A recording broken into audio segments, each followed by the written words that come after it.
Hey guys, good morning and welcome to Devbhoomi career point. आशा करता हूँ आप सभी लोग स्वस्थ होंगे, काफी अच्छी आपकी स्टडी चल रही होगी। तो आज देखेंगे Uttarakhand GK special fact class भाग 34। एक महत्वपूर्ण टॉपिक लेकर आया हूँ आपके लिए, जहां से हर परीक्षा में एक प्रश्न पक्का पूछा जाता है, मतलब गारंटीड प्रश्न है इस टॉपिक से। ठीक है, तो इस टॉपिक का एक अच्छा खासा रिवीजन आपका आज हो जाने वाला है। बाकी देखिए, आपके आगामी ग्रुप सी परीक्षाओं के लिए एप्लीकेशन स्टोर पे 50 evergreen full length practice set वाला कोर्स चल रहा है। आयोग के लेटेस्ट पैटर्न पर है, बाइलिंगुअल है। इस वीडियो के डिस्क्रिप्शन बॉक्स में आपको लिंक मिल जाएगा। बाकी आगामी अगर आप उत्तराखंड लोक सेवा आयोग की तैयारी कर रहे हैं या यूकेपीएससी की परीक्षाओं की तैयारी कर रहे हैं, तो आपको सेक्शनल मॉक टेस्ट का एक कोर्स मिल जाएगा, जिसमें आपके हर सब्जेक्ट के मॉक टेस्ट दिए गए हैं, बाइलिंगुअल है और डिटेल्ड सॉल्यूशन के साथ। ठीक है, तो चलिए, आज का टॉपिक बहुत ही इंपॉर्टेंट टॉपिक होने वाला है। ज्यादा डिटेल में नहीं जाऊंगा, आप समझ जाएंगे। टॉपिक का जो टाइटल है आज का वो है उत्तराखंड में पत्रकारिता, और पत्रकारिता का जो उत्तराखंड में विकास हुआ। उत्तराखंड में पत्रकारिता के विकास को हम 3 चरणों में बांटते हैं। ठीक है, प्रारंभिक चरण, और इसके बाद दूसरा चरण, और आपका फिर आधुनिक या तीसरा चरण। तो इन 3 चरणों में उत्तराखंड के जो पत्र सबसे महत्वपूर्ण थे, कब प्रकाशित हुए थे, ये देखेंगे। साथ ही उनके संपादक कौन थे, ये देखेंगे। और मैं आपको यकीन दिलाता हूं दोस्तों, इस टॉपिक से उत्तराखंड लोक सेवा आयोग UP triple S group C की परीक्षाओं में एक प्रश्न हमेशा पूछा जाता है। ठीक है, या तो मैच द फॉलोइंग में क्वेश्चन आ जाएगा, या जो पत्र है पत्र के छपने का वर्ष पूछ लिया जाएगा, या उस पत्र की तुलना पूछ ली जाएगी, या उस पत्र का आपका संपादक पूछ लिया जाएगा। तो बहुत ही महत्वपूर्ण है। ठीक है, चलिए शुरुआत करेंगे सेशन की। तो उत्तराखंड में देखिए, मैंने आपको उत्तराखंड जी के रिवीजन महाकुंभ क्लास में उत्तराखंड में पत्रकारिता का इतिहास पढ़ाया, कहाँ से पत्रकारिता की शुरुआत हुई, उत्तराखंड की धरती का पहला पत्र कौन सा था, ये सब बातें हो चुकी है। आज के टॉपिक में हम केवल ये देखेंगे कि उत्तराखंड में जब से पत्रकारिता की शुरुआत हुई, तब से लेकर आधुनिक समय तक जो मोस्ट इंपोर्टेंट पत्र रहे, जहां से एग्जाम में बार बार प्रश्न बनते हैं, केवल उन्हीं का रिवीजन करने वाले हैं। ठीक है, तो चलिए शुरुआत करेंगे। सबसे पहले देखेंगे आपका प्रारंभिक चरण। देखिए, उत्तराखंड पत्रकारिता के अगर प्रारंभिक चरण की मैं बात करूं, 1842 से लेकर 1870 तक जो है प्रारंभिक चरण माना जाता है। ठीक है, फर्स्ट फेज था उत्तराखंड में जर्नलिज्म का। और राज्य का जो पहला पत्र था, इसका नाम था द हिल्स। द हिल्स आपका 1842 में प्रकाशित हुआ था। इसका संपादक था जॉन मैकिनन। ये वही मैकिनन था जिसको मसूरी की जनता मक्खन साहब बोलती थी। ठीक है, इसका उपनाम था मक्खन साहब। मक्खन साहब के नाम से पॉपुलर था जॉन मैकिनन। दूसरा देखिए आपका मैफिसलाइट, ये आपका 1858 में पत्र प्रकाशित हुआ, संपादक था मिस्टर जॉन लैंग। तीसरा समय विनोद, 1868 में प्रकाशित हुआ, संपादक थे जयदत्त जोशी। ये जसपुर से आपका छपता था, जसपुर। और ध्यान रखेंगे दोस्तों, ये हिंदी और उर्दू का में छपता था। ये भी क्वेश्चन आयोग पूछ चुका है कि इनमें से कौन सा पत्र हिंदी और उर्दू में छपता था, तो समय विनोद। ठीक है, अगला देखिए अल्मोड़ा अखबार, बहुत महत्वपूर्ण है, कुमाऊं अंचल का पहला अखबार इसको हम मानते हैं। 1871 में इसका प्रकाशन हुआ, डिबेटिंग क्लब के जो मेंबर्स थे उनके द्वारा किया गया। पहले संपादक थे बुद्धि वल्लभ पंत जी। मसूरी सीजन पत्र 1872 में प्रकाशित हुआ, संपादक था कोलमैन। मसूरी क्रॉनिकल 1875 में प्रकाशित हुआ, संपादक जॉन नॉर्थम। एंड सेवंथ है देखिए आपका द ईगल पत्र, और इसका संपादन मॉर्टन ने किया था। 1878 में ये प्रकाशित हुआ था। तो ये उत्तराखंड का जो हमारा प्रारंभिक दौर था पत्रकारिता का, उसमें जो प्रकाशित हुए वो प्रमुख पत्र हैं। ठीक है, इसमें आप देख रहे होंगे कि जो हमारा प्रारंभिक दौर था, इसमें अंग्रेजों के द्वारा या अंग्रेजी भाषा में प्रकाशित होने वाले पत्रों की अधिकता रही। लेकिन जो द्वितीय चरण है, द्वितीय चरण में जब हमारा स्वाधीनता आंदोलन भी पीक पे पहुंचते हैं, उस समय पे उत्तराखंड की धरती से बहुत से अखबार या पत्रिकाएं निकलते हैं द्वितीय चरण में। लेकिन द्वितीय चरण की जो सबसे इंपोर्टेंट है, उन्हीं को हम देखेंगे। ठीक है, और जितनी पत्रिकाएं मैं इसमें बता रहा हूं आपको, कब प्रकाशित हुई और कौन इसका संपादक है, इतना आपको याद रखना ही है। अगर आप उत्तराखंड के एग्जाम की अच्छे से तैयारी कर रहे हो, तो इतने तो आपको याद रखने ही होंगे, इसके अलावा ना भी रखे चलेगा। द्वितीय चरण की बात करें तो 1871 से लेकर 1940 तक के जो भी पत्र छपे, इसको द्वितीय चरण में रखा जाता है। इसमें देखिए आपका द मसूरी टाइम्स 1900 में प्रकाशित हुआ, संपादक थे एफ वॉडिकॉट। दूसरा देखिए गढ़वाली, बहुत महत्वपूर्ण है। गढ़वाली से पहले हमारा गढ़वाल समाचार आता है, लेकिन ज्यादा लंबा चल नहीं पाता वो। गढ़वाल समाचार जो था आपका 1902 में प्रकाशित हुआ था।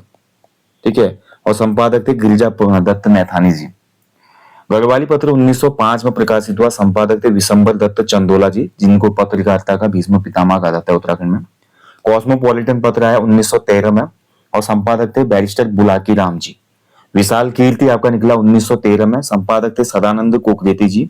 निर्बल सेवक आया था आपका 1914 में, संपादक थे महेंद्र प्रताप।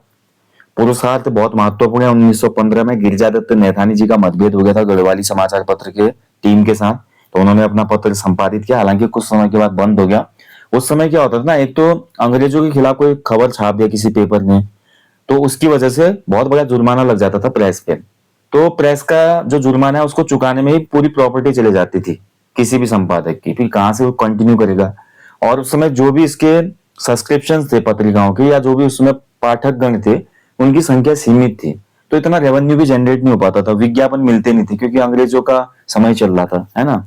अब कोई भी जो न्यूज़पेपर चलता है पत्रकारिता में, अगर हम देखते हैं तो पत्रकारिता में देखिए, कोई भी अखबार आप पढ़ते हैं, मान लीजिए आप अमर उजाला पढ़ रहे हैं, रोज दैनिक जागरण पढ़ते हैं, हिंदुस्तान पढ़ते हैं, टाइम्स ऑफ इंडिया पढ़ते हैं, इन पत्रों को, जो भी पत्र आपको खरीद के मिलता है, इससे कोई कमाई थोड़ी होती है।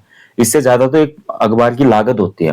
अखबार या कोई भी पत्रिका पैसा कमाता है एडवर्टाइजमेंट से, जो भी उसमें एडवर्टाइजमेंट आती है, वही मेन रेवेन्यू होता है, ठीक है। तो ये उसमें कर नहीं पाए थे। काफी पत्र ऐसे थे भारत के भी, उत्तराखंड के भी, जो सर्वाइव नहीं कर पाए।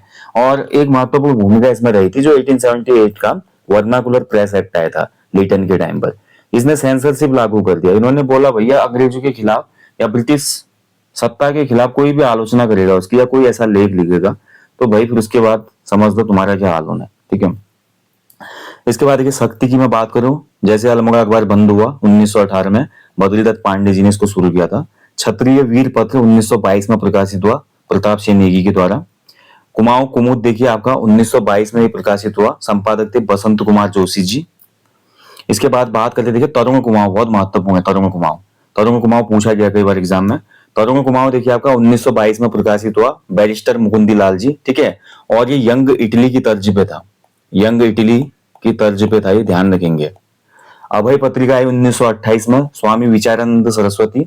गणदेश 1926, कहीं कहीं पे आपको 1928 भी मिलेगा ये, ठीक है। 1928 भी है कहीं कहीं पे, ध्यान रखेंगे।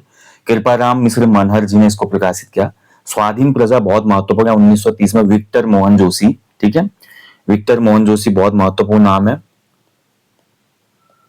देशभक्त कहा जाता है इनको। विक्टर मोहन जोशी को देशभक्त की उपाधि दी गई थी, ठीक है। इसके अलावा देखिए स्वर्ग भूमि पत्र आया पत्रकारिता के दूसरे चरण में, प्रकाशन हुआ था 1934 में, संपादक थे देवकी नंदन ध्यानी जी। समता वेरी वेरी इंपोर्टेंट, ठीक है। जो भी उसमें समाज का वंचित वर्ग था, जिनके साथ भेदभाव होता था, उनके मुद्दों को जगाने के लिए और साथ ही अन्य मुद्दों पे समता पत्र आया था 1934 में, संपादक थे मुंशी हरिप्रसाद टमटा जी। हिमालय पत्रिका या हिमालय जो पत्र आया था 1934 में, संपादक थे चंद्रमणि विद्यालंकार जी, ठीक है। अगला देखिए आपका हितैषी पत्र 1935 में आया हितैषी, और संपादक थे राय बहादुर पीताम्बर दत्त पसबोला जी, बहुत महत्वपूर्ण है हितैषी पत्र, आपको अच्छे से याद रखना है, ठीक है। अगला देखिए उत्थान पत्र 1937 में आया, ज्योति प्रसाद माहेश्वरी ने संपादन किया। जागृत जनता, ये भी बहुत महत्वपूर्ण है, तो जागृत जनता 1939 में, और संपादक थे पीताम्बर पांडे। इसके अतिरिक्त दो और पेपर आपको याद रखने हैं द्वितीय चरण के। पताका पत्र जो कि शोभन सिंह जीना के द्वारा प्रकाशित हुआ 1939 में, और लास्ट आपको याद रखना है नव भारत पत्र 1939 में, महिषानंद थपलियाल जी के द्वारा। तो देखिए प्रारंभिक चरण के पत्र हो गए, द्वितीय चरण के ये 21 पत्र हो गए, और कुछ पत्र हमारे तृतीय चरण जो कि 1941 से 1947 का चरण है, इसको उत्तराखंड में पत्रकारिता का तीसरा चरण कहा जाता है, ठीक है। तो इसको देखेंगे, तीसरे चरण में हमारा जो प्रमुख पत्र आए 1941 से 47 तक, इसमें पहला देखिए संदेश 1940 में प्रकाशित हुआ, हरिराम मिश्र चंचल के द्वारा प्रकाशित किया गया। दूसरा देखिए समाज 1942 में प्रकाशित हुआ, राम प्रसाद बहुगुणा जी के द्वारा। मसूरी एडवर्टाइजर देखिए ये काफी महत्वपूर्ण है। कई बार क्वेश्चन देखिए, अब मैं अगर आपके लिए पेपर सेट करता ना, तो मेरा क्वेश्चन ही रहता, निम्न में से कौन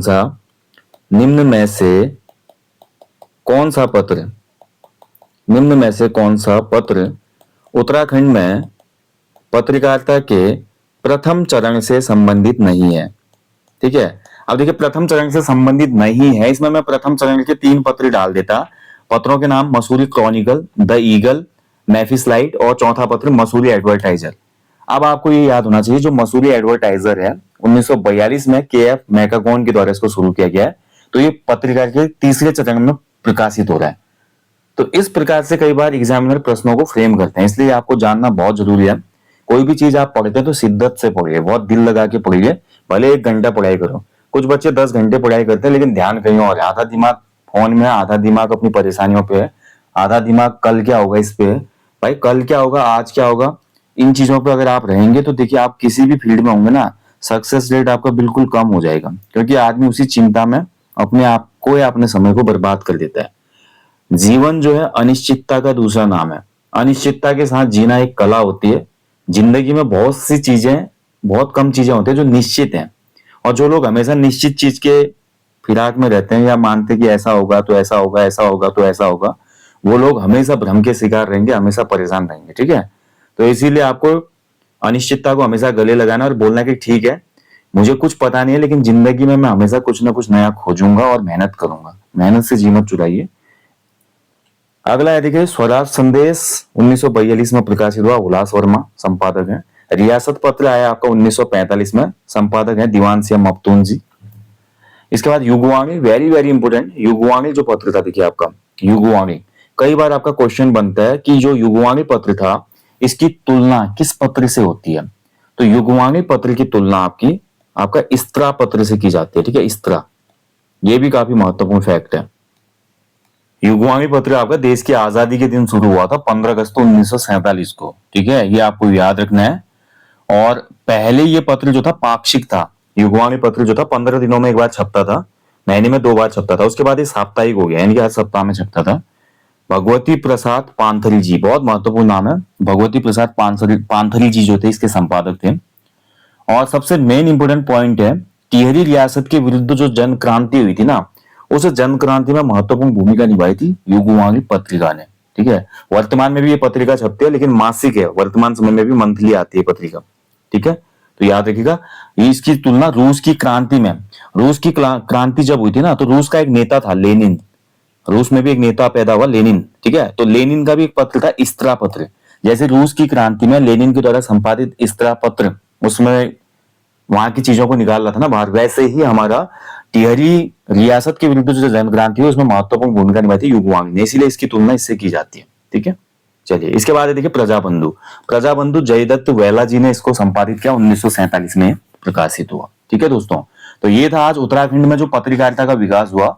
तो आजादी के पूर्व से लेकर आजादी तक उत्तराखंड में पत्रकारिता के विकास को हम 3 चरणों में विभाजित करते हैं, और इन 3 चरणों के जो मोस्ट इंपोर्टेंट आपके पेपर है, न्यूज़पेपर है, देखिए ये मोस्ट इंपोर्टेंट है, इतने आपको याद रखने हैं। इसके अलावा बहुत से इसमें छूट गए होंगे, लेकिन उनको आपने याद नहीं रखना है।